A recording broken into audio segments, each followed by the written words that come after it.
যুদ্ধের মাঝে বর্তমানে জাহাজে থাকা ইরানি উৎসের অপরিশোধিত তেল ও পেট্রোলিয়াম পণ্যের উপর ৩০ দিনের জন্য নিষেধাজ্ঞা শিথিলের ঘোষণা দিয়েছে যুক্তরাষ্ট্র। এরপর থেকে এর পেছনের কারণ নিয়ে নানান বিশ্লেষণ চলছে। বিশেষজ্ঞরা বলছেন, হরমুজ প্রণালী প্রায় বন্ধ থাকায় মধ্যপ্রাচ্যের অন্যান্য দেশ থেকে এখন তেল সরবরাহ প্রায় থমকে আছে। অন্যদিকে আগে থেকেই সমুদ্রে মজুত রয়েছে বিপুল পরিমাণের ইরানি তেল, আর তা দিয়েই বিশ্ববাজার স্থিতিশীল করার চেষ্টা করছে ট্রাম্প প্রশাসন।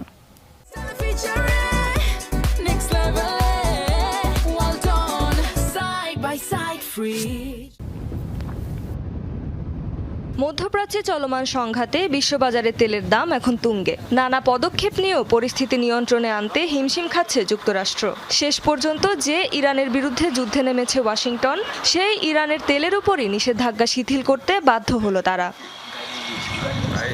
হরমুজ প্রণালী প্রায় বন্ধ থাকায় বাজারে একেবারে কমে গেছে তেলের সরবরাহ। ফলে গ্যাস, বিদ্যুৎ, পরিবহন লাফিয়ে বাড়ছে সবকিছুর দাম। এতে কেবল যুক্তরাষ্ট্র নয়, চাপের মুখে গোটা বিশ্বের অর্থনীতি। বাড়তি খরচে সাধারণ মানুষের হাঁসফাঁস অবস্থা।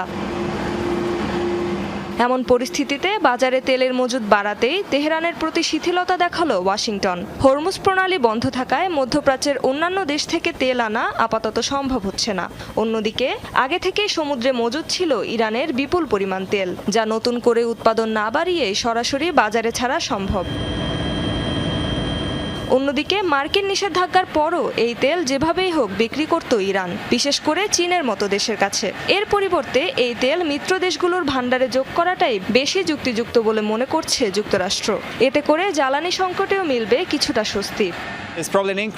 জ্বালানি নিয়ে যে সংকট চলছে তাতে এ ধরনের পদক্ষেপের কোনো বিকল্প নেই, কারণ তেলের দাম নিয়ন্ত্রণে না থাকলে সব ধরনের জ্বালানির দাম আরও বেড়ে যাবে, যার প্রভাব পড়বে সব ধরনের ভোগ্যপণ্য, শিল্পপণ্য এবং খাদ্যদ্রব্যে। তবে এই সিদ্ধান্তকে ঘিরে তীব্র সমালোচনার মুখে ট্রাম্প প্রশাসন। বিশেষজ্ঞরা বলছেন, যুক্তরাষ্ট্র একদিকে ইরানের বিরুদ্ধে সামরিক অভিযান চালাচ্ছে, অন্যদিকে আবার সেই ইরানকেই আর্থিকভাবে লাভবান হওয়ার সুযোগ করে দিচ্ছে, যা স্পষ্ট নীতিগত দ্বন্দ্ব।